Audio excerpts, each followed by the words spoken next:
Lois, what did this poll tell us?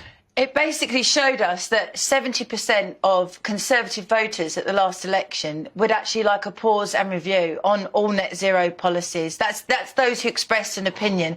And actually, 52% of those who expressed an opinion overall, and that will include obviously Labour, Lib Dems, Greens, the whole shebang, basically. Yeah, so people don't want it. So it's 52-48 across the whole of the country. Yeah, Very that's your familiar result. numbers. That's your result. I Very called that, familiar actually. numbers. 4 points. I should have put a bet on. But the point is that if you look at, listen and read most mainstream UK media, you would think there was a unanimous view that net zero was the right target, and it's not too dissimilar in both the houses over in the Palace of Westminster. It's very strange, isn't it? So why? How are people forming these opinions? What do you think? I speculated a moment ago. Yeah. What is it you think that is making people say, whoa, hang on a second? Well, we've just found out that during the period where basically there's effectively no government, or there's no prime minister in place, that the civil service have awarded in the last couple of days a £70 billion procurement contract for net zero projects across the country, or net hospitals, schools.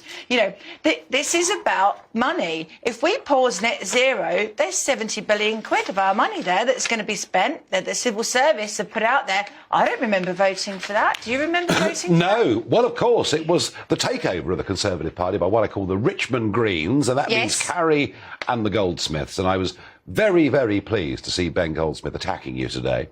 Yes, so am I. And you're a lunatic. I am a lunatic, but then that makes sense. Because you question. Oh, no, you mustn't question the orthodoxy. No. Well, of course, you know all about that. No debate allowed. No debate. But my worry, Lois, and, you're a full-time campaigner on this issue, producing very interesting polling like this. But here we have a leadership election for the next Prime Minister. We know where Boris Johnson took us on this. But I'm looking at it.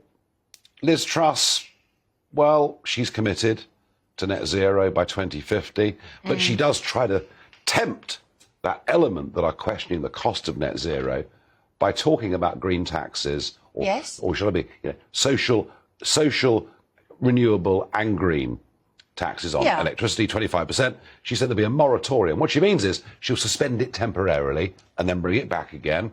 And Rishi Sunak, well, he loves it. Well, he basically says that we shouldn't have too many solar panels, we should grow lots of food, and he'll cut VAT on energy bills this autumn. But isn't That's very good of him, isn't it? But isn't the point that both of these candidates are committed to the net zero target? They are committed to the net zero target because they've probably been told up until our polling today that it was quite a popular thing to do by their SPADs and by all their advisors and everything. But I'm hoping that our polling will make them realise. I mean, the Telegraph's own polling that ran in the story alongside my polling showed that only 4% of Conservative voters see it as a #1 priority. So maybe it's time for a rethink. But I think of the two candidates, Liz Truss is definitely the one who's more on side for the consumer and for ordinary people. She's talking about scrapping the green levy, making sure that any... No. It's a moratorium. It's a temporary pause. OK, but that... fair enough, but that's more than Rishi's saying. I mean, he's saying that his policy is dictated by his 9-year-old daughter, so God help us all in that case. Well, most fascinating part of that conversation, Lois, and thank you, is the most fascinating part of that, and it's so true, is that most of our leaders don't have any opinions. They're told by SPADs and others what they should think and what will be popular, what will be unpopular. It is truly, the more you get to know these people, the more depressing in many ways it is.